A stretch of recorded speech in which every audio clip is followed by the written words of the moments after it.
Assalamu alaikum, I'm Aisha and you're watching Samaa News. Here are today's headlines.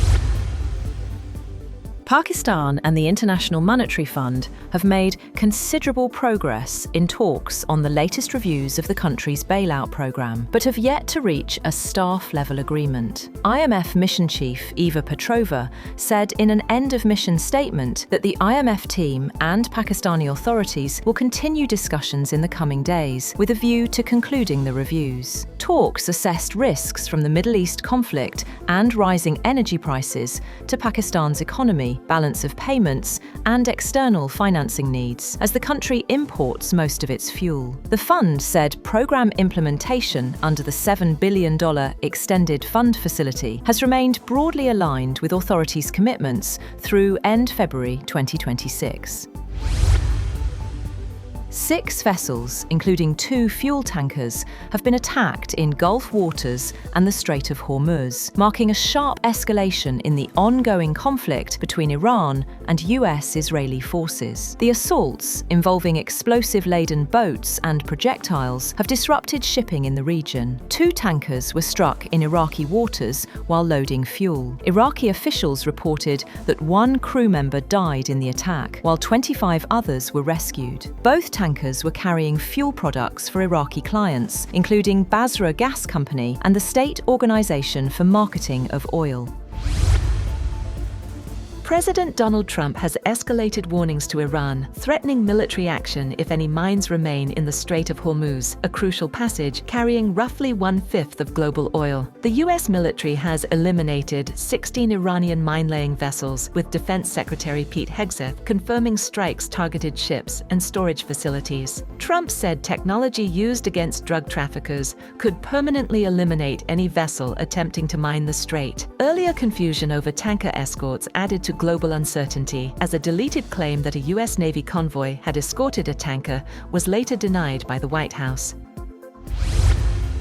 Iran's military command says the world should be prepared for oil prices to reach $200 a barrel as tensions escalate in the Gulf. In a statement, military command spokesperson Ebrahim Zolfakhari said oil price depends on regional security and blamed the United States for destabilizing it. Tehran said that several ships have come under attack in waters near the Strait of Hormuz, a key route for global energy supplies. Iran also launched fresh strikes against Israel and targets across the Middle East.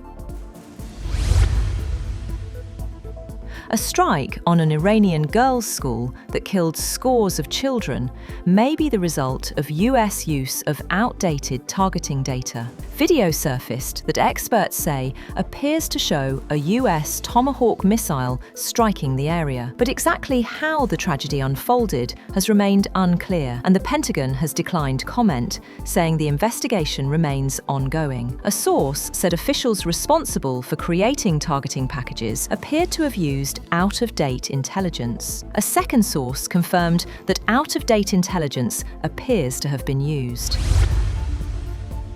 On the other hand, an Iranian official says the newly appointed supreme leader, Mujtaba Khamenei, has been lightly injured but is continuing to operate. State television described him as war-wounded following US and Israeli strikes that targeted Iran's leadership at the start of the conflict.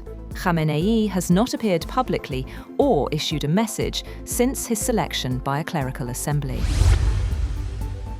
Meanwhile, President Donald Trump says the war with Iran could end soon, as there is practically nothing left to target in Iran after nearly 2 weeks of strikes by the United States and Israel. In an interview with Axios, Trump said the conflict could end whenever he decides. Separately, President Trump says he is not worried about possible Iranian retaliation on American soil.